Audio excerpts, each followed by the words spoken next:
Welcome to Connect to Florida.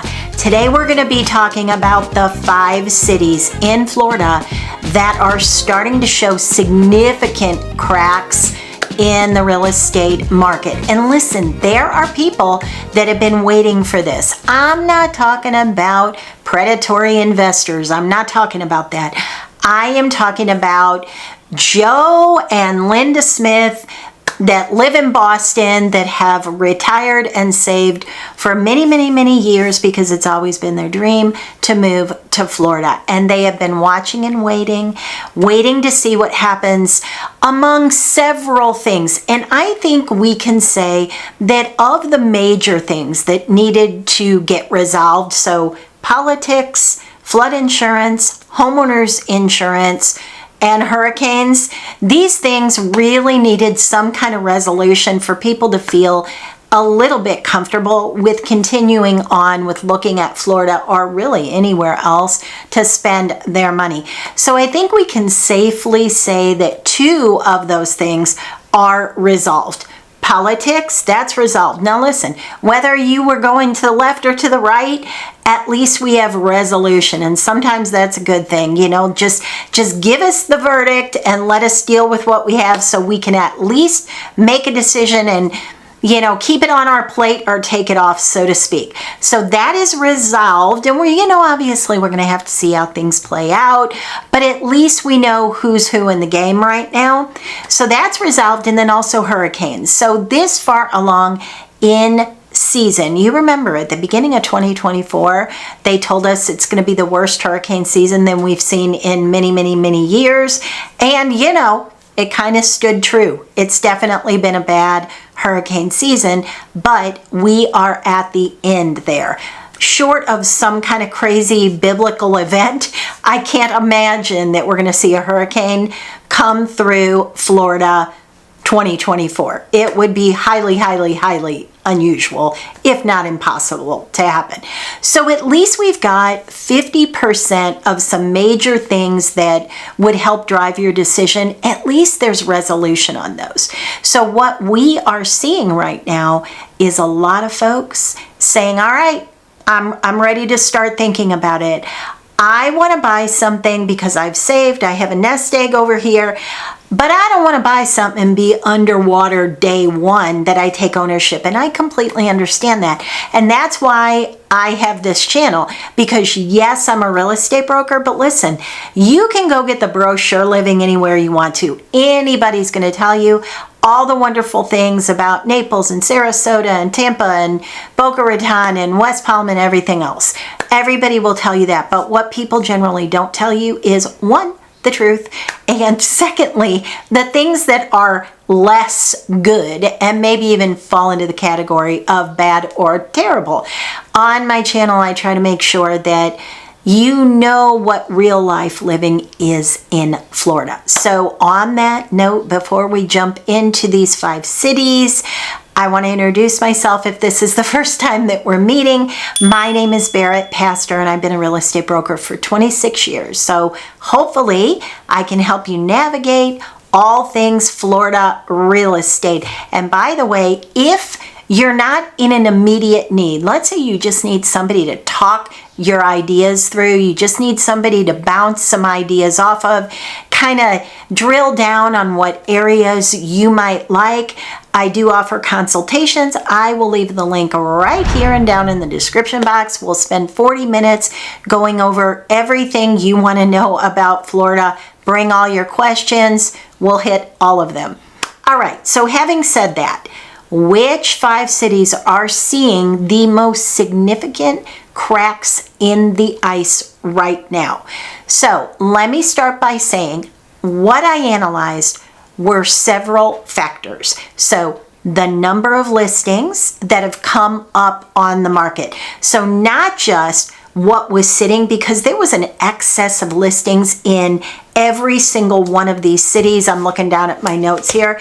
Every single one of these cities I'm going to name were already listing heavy, inundated with listings like quicksand. It's falling in. A lot of listings on the marketplace right now in these areas. Second factor I looked at was the number of price drops. Not just one price drop, but continued price drops. People that have a lot of days accumulated on the market and the continual price drops. And then also trending downward sales. So is the market trending up? Is the market stabilizing? You know, a little up, a little down, which is totally normal. Or is it basically in a free fall where it's hard to even make an offer on a property because you don't know where the bottom is? Those are the things that I analyzed. So here are the 5 cities in no particular order, but I will tell you which one was the worst. No particular order. First one is Punta Gorda. Enormous amount of listings in Punta Gorda, enormous amount of price drops in Punta Gorda. Now, if you're unfamiliar with Punta Gorda, it is in Southwest Florida, and big city to big city. I would say you're in between Fort Myers and probably the next bigger city would be Venice. It's kind of like in that area, closer to Fort Myers though. The thing about Punta Gorda is it was always like a little, sort of like a fisherman's village. Lots of little canals in there, cute homes, some condos. But here's the Achilles heel, in my opinion, in Punta Gorda. There's nothing there. There's just nothing. There's a little bitty downtown area that you can do in an afternoon and then you're finished. Maybe you wouldn't have a big need to continue to go back there. Then they also have a place called Fisherman's Village, which is cute. It's an outdoor open air market, very cute. Lots of little boutiques and a few restaurants, 3 or 4 restaurants there. It sits right on the Peace River. There's like a little marina there. But outside of going there once or twice on vacation, it isn't going to be somewhere that you just keep going back to. So other than that, there just is really not much else. There's also no beach in Punta Gorda. Now, yes, there's some spots, like even at Fisherman's Village, there's a little section where they put some sand down and, you know, you can watch the sunset, but there's not a beach there. So you have to go to the north or the south to find a beach. Lots of people moved to Punta Gorda because it felt very quaint. But you know, I'm going to tell you honestly, and you can look all this data up. This is not my opinion. This is public information, okay? Public information. The crime, it could be better. It could be better. The drugs, they could be better, for sure. So Punta Gorda, having some problems. Next one, Orlando.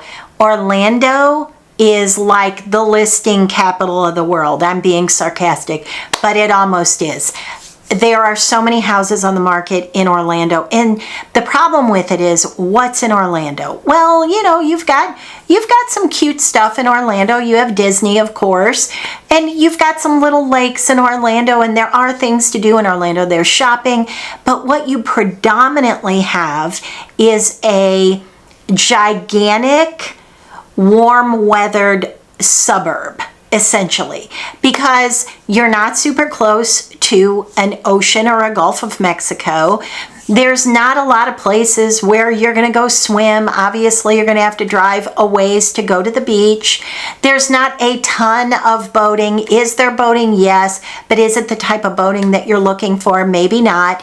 So people that I think migrate towards Orlando are people that want to live and work in the warm weather. Regular folks, just like all of us, that want to live, work, raise a family, and have a good life. The problem with that is that's everywhere, that's anywhere, that is anywhere USA with a palm tree. Inundated with listing and price drops right now, and not a whole heck of a lot of sales. The next one, Miami Metro. So now I am not talking about Miami in the sense of when you think of Miami and you're thinking of parties and you're thinking of the beaches and that certain Miami $1 million plus vibe. That's not what I'm talking about. I am talking about outside of those areas. So sort of like the suburbs of Miami is inundated with properties on the market right now. and the sales are way, way down as a whole. Now, Miami is big, so you're going to have to kind of take that area to area, but specifically in the price point that's somewhere between $350,000 and $600,000 in a single family home, that is inundated with listings. Worse than that, condos. There are so many condos in the market. There are an abundance of condos on the market in Miami, and I think the main reason for that is because Miami, Aventura, these areas got hit so hard with new regulations that HOAs have gone double, triple, and even quadruple, so that people have put their homes on the market, homes meaning condos, and there's so many people that are trying to get out from under those new assessments, those higher HOAs. In some cases, it's the higher HOAs and the assessments, and nobody can sell. So it is really, they're in crisis mode there in Miami right now. The next one is Fort Meyers. So Fort Meyers is also in Southwest Florida. Fort Meyers is much more live-work than its neighboring towns such as Bonita and Naples. Fort Meyers is more the area that people move to, again, similar to Orlando. A lot of people work at the hospitals in Fort Myers, so people that are moving there to live and raise a family, it's much younger than Naples, but the problem with Fort Myers, yes, there's a beach. That would be Fort Myers Beach, and as you know, Fort Myers Beach got hit very, very hard from the hurricane a couple of years ago, Hurricane Irma, and then it took a beating this year from everything else weather-wise that has come through. Now, are people still going to Fort Myers Beach? They are, but here's the other problem with Fort Myers Beach. First of all, it's running at about 50%, but the other problem is that it's the same problem it's always had.